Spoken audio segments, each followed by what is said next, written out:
Hello again. As you can see, we're midway through our warm-up. Now, as we're getting our heart rate up to speed and doing some stretches, let's hear from the gang what they learned last week. I've learnt for maximum power in my shot that I should use the top of my foot.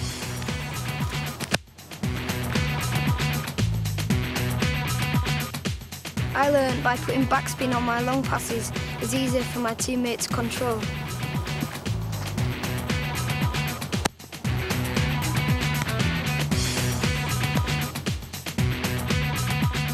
And I found out about shooting. It is important to hit the target and always look for the rebound.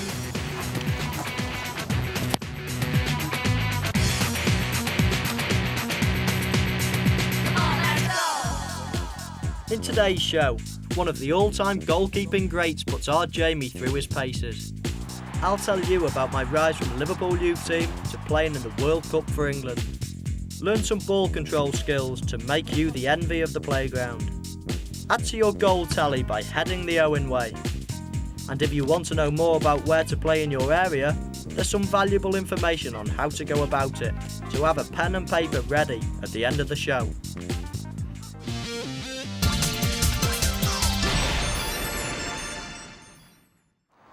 My main job in football is scoring goals, but there are some people who are determined to stop me from doing that.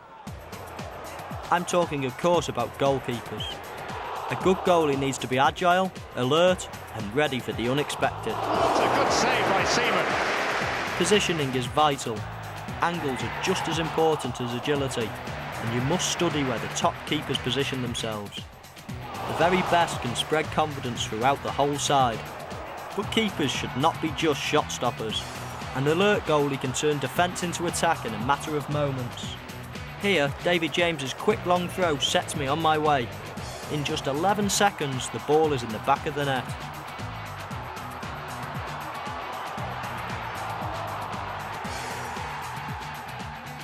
Here to help me today is one of my all-time heroes, Neville Southall, who's the most capped player for Wales. And he's here to help Jamie with a few tips on how to become a great keeper. Tell us what you're going to do today, Neville. We'll give Jamie a good warm-up, and then we'll do a few exercises in the goal.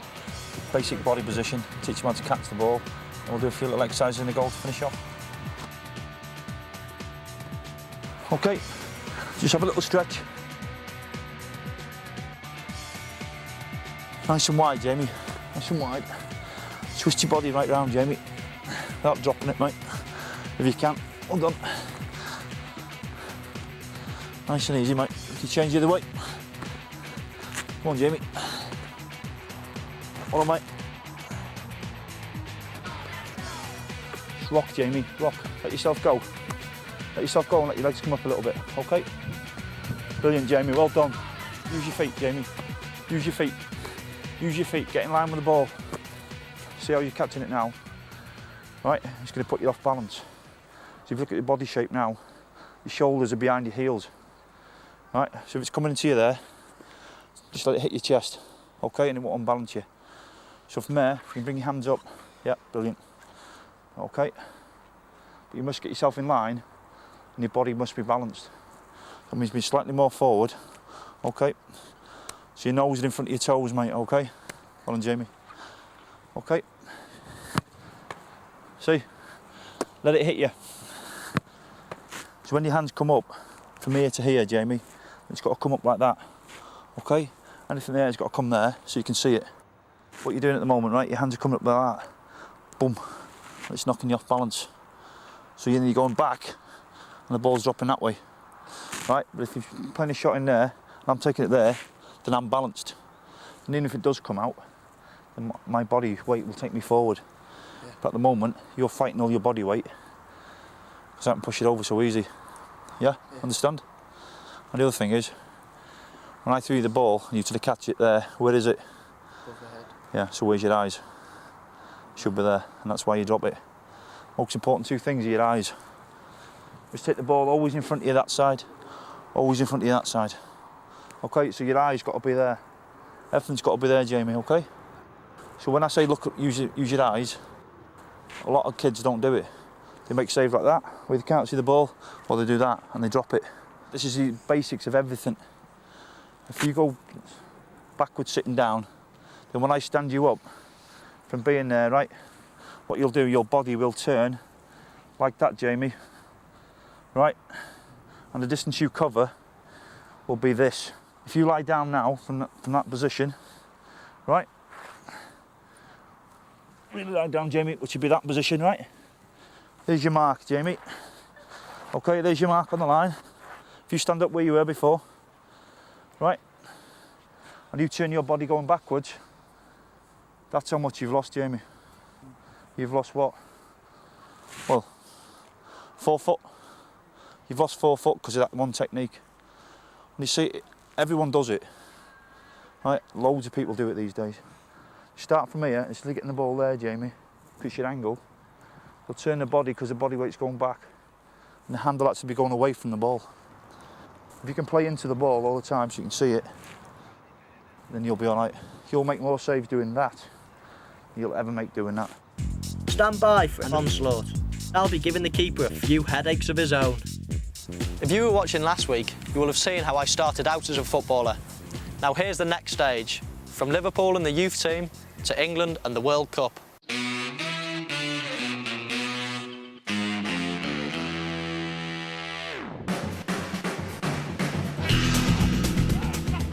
In 1991, I enrolled at the FA School of Excellence at Lilleshall for specialised football tuition, but it meant I had to say goodbye to my school in Harden.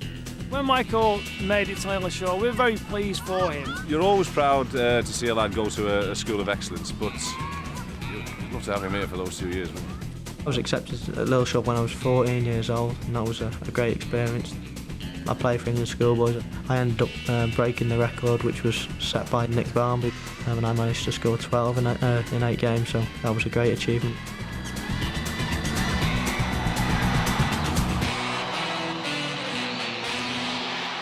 Who else would it be to pass? With his second goal of the night, it's Michael Owen.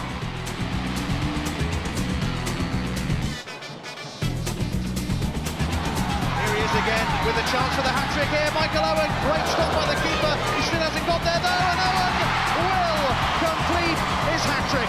Remember the name, Michael Owen. When I was given the match ball against Belgium, you know, all the lads signed in. It was the first one I got. I've got that at home. Keep my match balls mainly under the bed. I got about 5 within a few months. We could afford to frame them all. I think the goal against Scotland for England schoolboys was probably the best goal I've ever scored. Great work by Michael Owen. That deserves a goal, and it is a goal.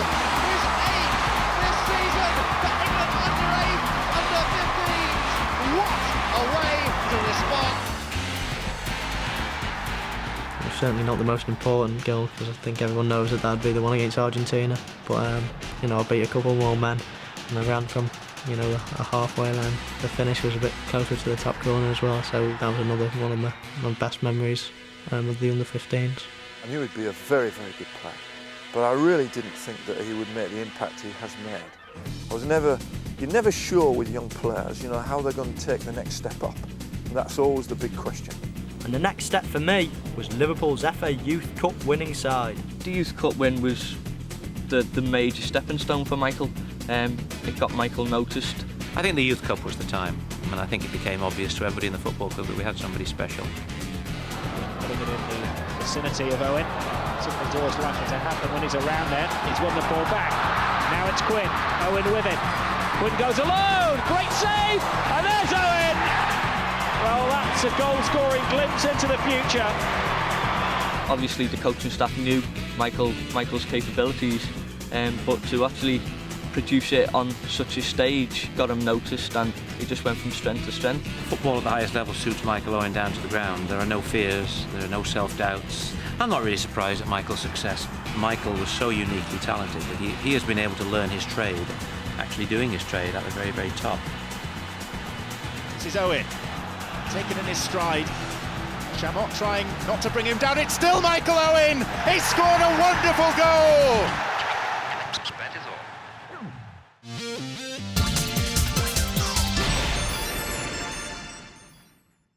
Okay, Jamie, so this is where the great goalkeepers are in the corner, one-on-ones. I'm about to take on young Jamie, so I need to remind myself just how keepers operate when a striker's clean through. It's a game of cat and mouse, one-on-one, you against him. You've got to make him think. So what we're going to try and do now is stay as big as you can, on your feet as long as you possibly can, and try and show him which way you want him to go. Dictate the play to the striker, instead of the striker dictating it to you. Let's go. Stand up, Jamie, stand up, stand up, stand up, stand up. Lucky, Jamie. There you are. Wait.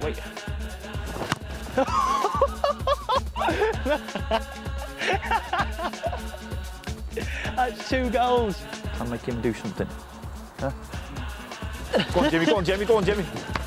Well done, mate, well stood up, well done, Jamie. You stood up, and it's hit you. It's class, well done, mate. Just try and keep your eyes on the ball all the time, okay? Don't let him be fooled. Stay on your feet, Jamie, stay on your feet if you can't win it. Great save, Jamie, well done, mate.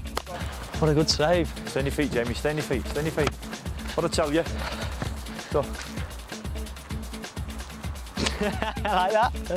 So how will Jamie fare against some long-range efforts? Oh! Come on, Jamie, footwork and everything, mate, well done. Just get in line with the ball.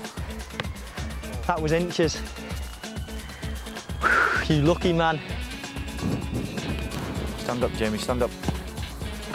Well done, mate. See how you've landed? Come here. When you're coming into the dive, it should be there. Boom. What you're doing at the moment, because you're right-handed, is you're trying to do that. Your whole body's turning, it's ended up turning like that.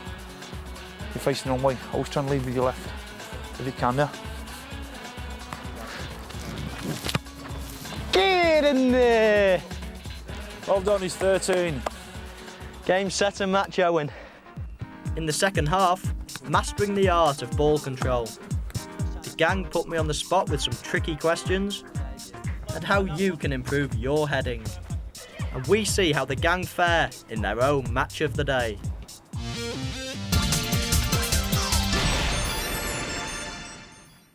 What makes a really great footballer? Well, a lot of people often ask me that, but I'd say one of the main things is the ability to control a ball, and that's what we're going to be concentrating on now. On our bodies, there are many different areas where we can control the ball. We can do it on our thighs, chest, inside and outside of the foot, and even on the shoulder.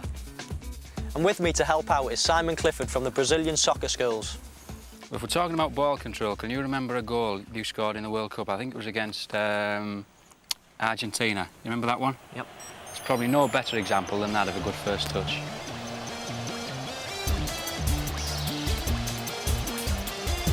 This is Owen, taken in his stride. Shamrock trying not to bring him down. It's still Michael Owen. He scored a wonderful goal.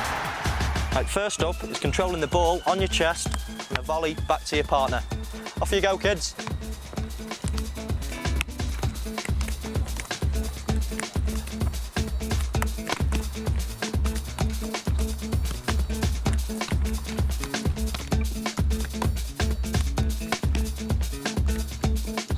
Having mastered using the inside of the foot, I encourage the gang to pass with both the outside of the foot and the laces of the boot.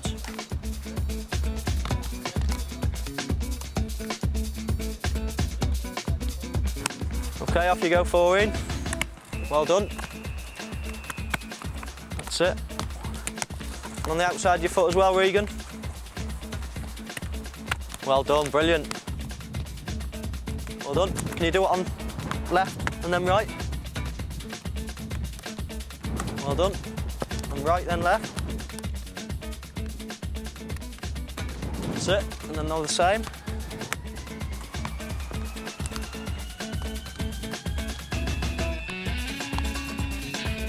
When controlling the ball with the chest, it's important to cushion the ball. Remember to keep your eyes on the ball at all times, and don't forget the pass back to your partner should be accurate too.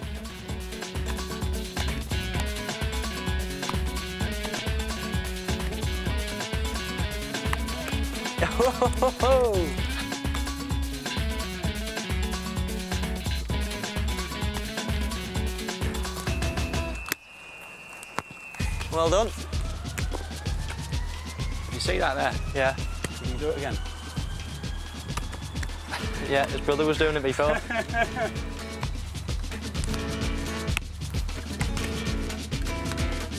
In a match, the ball can come to you at different heights and at different speeds. So it is vital for you to practice your control from all angles. And that gave the gang a chance to spring a few surprises on me. Come on, Kev, give me a tester. What are these lads like? Who taught them how to spin it? Yes. Here, three. Yeah. Mike. Give me a tester, Kev. Yeah. I'll spin it back to you. Stop while I'm on fire.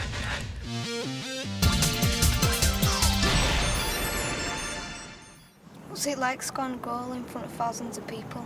Well, the first time I scored was against Wimbledon away on my debut, and the feeling then was brilliant, and you know, that's what I go out on a Saturday to try to do. Football for me is, you know, the best feeling that you can get, especially when you score a goal. Running out in front of 40, 50,000 people is brilliant, but actually scoring a goal gives you a feeling that sometimes you forget what you've done after you've scored it, because you're that much adrenaline in you, and you've got to watch it over and over again on telly to actually see what happens. So it's a great feeling, and hopefully I get a few more feelings like that. Would you like to play any other position? Well, I've always been a centre forward right from when I first started. I always enjoyed just scoring goals, and you know, I wasn't too interested in stopping them. So no, I think I've always been a striker, and that's probably my best position. I don't think I'd be much good in goal or as a centre defender. So I think I'll stay as a centre forward. Is most of your skill instinct, or is it due to training to become the person that you are? I think it's a bit of both. I think you'd naturally got instinct about certain things, but a lot of it as well is practicing and learning along the way and listening to people. But I think, you know, it depends what position you are, I think, on the field. I think being a striker, I think a lot of it is about instinct, because you've got to expect, you know, the keeper to drop a ball or it to hit the post and come back out. So I think you've got to expect more when you're a striker and be instinctive. Should a striker be greedy? I think a lot of strikers, you know, are called greedy because, you know, they shoot all the time. I think if you're in a better position to score than anybody else, then I think you should take responsibility yourself. But if someone else is in a better position, I think you should pass it. Not everybody does, because everybody likes scoring goals, but I think to be a striker and to score a lot of goals in a season, I think you've got to be a bit greedy. Now that you're famous, how do you stop yourself from being big-headed? Well, I've always, you know, been confident in my ability when I was young, and still now that I'm confident that I'm going to do well. But I think there's a big difference between being confident and being big-headed. You can feel within yourself that, you know, that you're going to do well and score goals and things like that. But I don't think you should, you know, tell everybody how good you are and things like that. There's a big difference between it, and hopefully most people choose the right one and just try to be as confident as they can.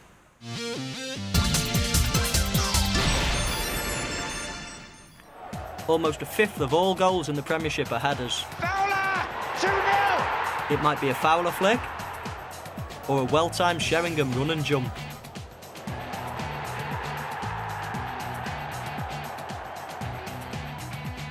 The far post is a frequent target for crosses.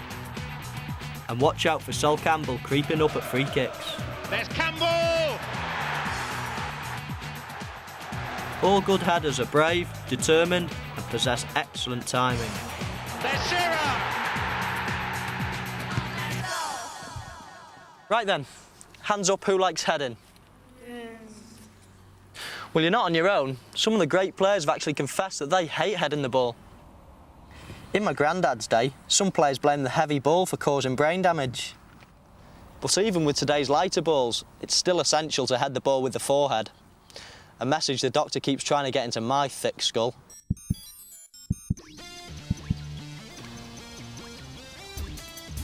We just take the top off here. You can see that this part of bone is very thick. If you look at my fingers, it's nearly an inch thick. The area where you shouldn't head the ball is the side. The bone here is very thin and will cause you pain. Many youngsters are scared of heading, So it's important to gain confidence by getting the feel of the ball on the forehead and trying to eliminate the fear factor. Having built up confidence, you must develop technique. Small jumps will help you time your headers. Okay, taking this on to the next level now, I'm going to be feeding Faureen with the ball. She's going to be, again, arching her back and trying to get as much power as possible. Well done. So try to get your feet, if it's too long, then try to get your feet back to head it, and if it's too short, move in and head it down there, yeah?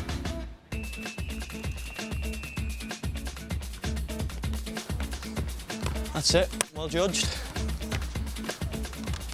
Well done. Brilliant. You want to throw it to me again? Most headed goals require you to head the ball down, so this is a good way to develop that skill. Again. And last one. One way to build up strength are these back bending exercises, although children under 10 should avoid doing these as their backs are not strong enough.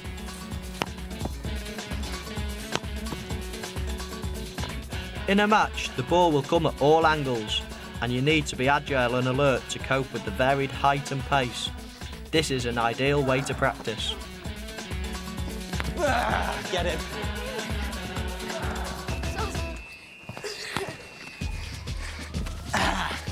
Here he is. Come on, Steve.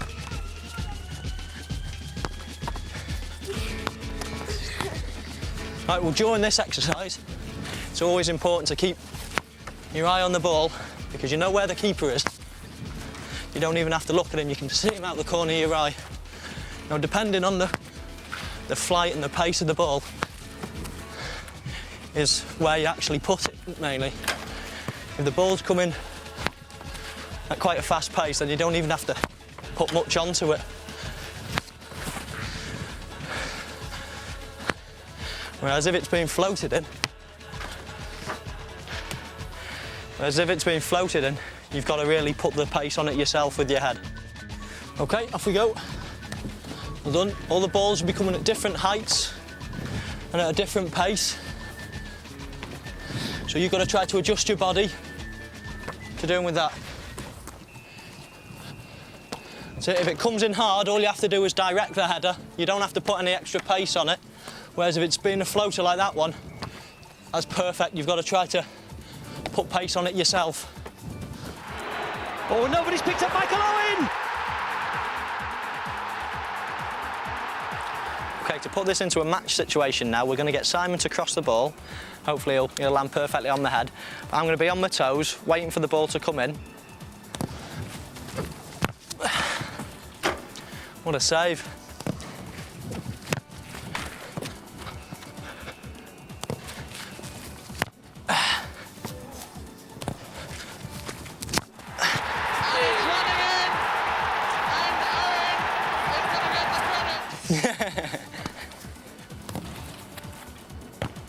Perfect, Michael, well done. Well adjusted, Stephen, that's brilliant, that.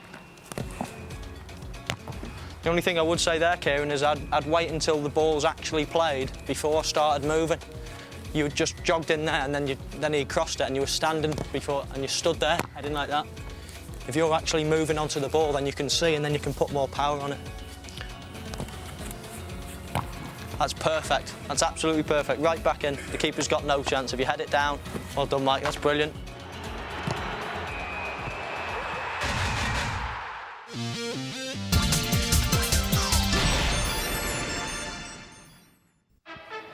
So here we go on the second match in the series at the Britannia Stadium, with Adrian starting the first attack for the Bibs, finding Joe. Little interception by Michael, one of two Michaels on the pitch. Adrian, though, finding Reagan with a good chip pass, and she was round Kevin as a result of that.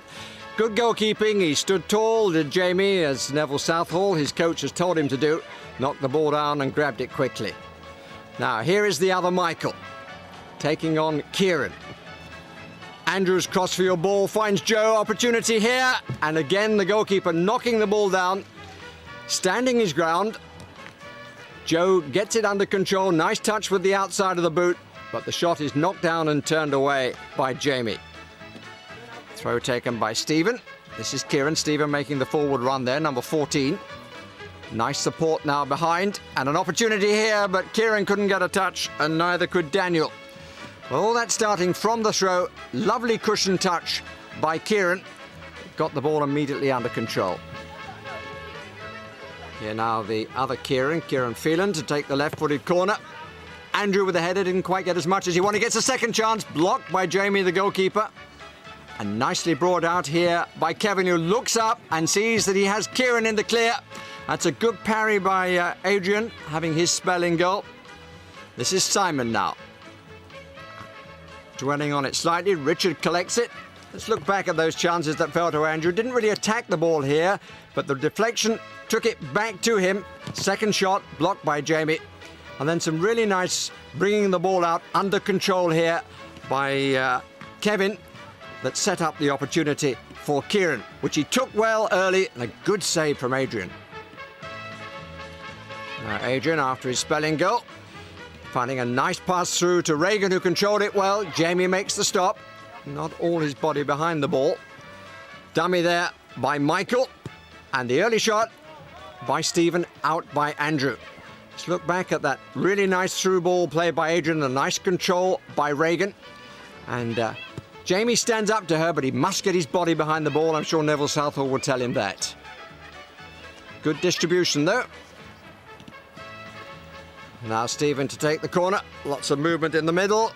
And up goes Kevin. Nice downward header. And a really good goal to give the black team the lead. Got up well, headed it down, and no chance at all for the goalkeeper. The Get Your Kit On campaign is a chance for you, boys or girls, to have a go at sport, football, tennis, golf or athletics. Ring Learn Direct on 0800 100 900 for a free magazine and information about how to get started. That completes another week's skills. Now, as we warm down to burn off the lactic acid, which causes stiffness, let's recap what we've learned this week. Goalkeepers, remember to keep on your toes. You never know what the striker will do next. And adopt the starting position before the shot comes. Practice your ball control between games, using all parts of the body. When heading for goal, keep your eye on the ball, use your forehead and head downwards. Just like that. Next week, a chance to show off by learning how to volley. Join me as I relax away from the pressures of the Premier League. My teammate Jamie Carragher gives some tips on defending, and there'll be some fun and games to make training more enjoyable. See you next week. Keep practicing.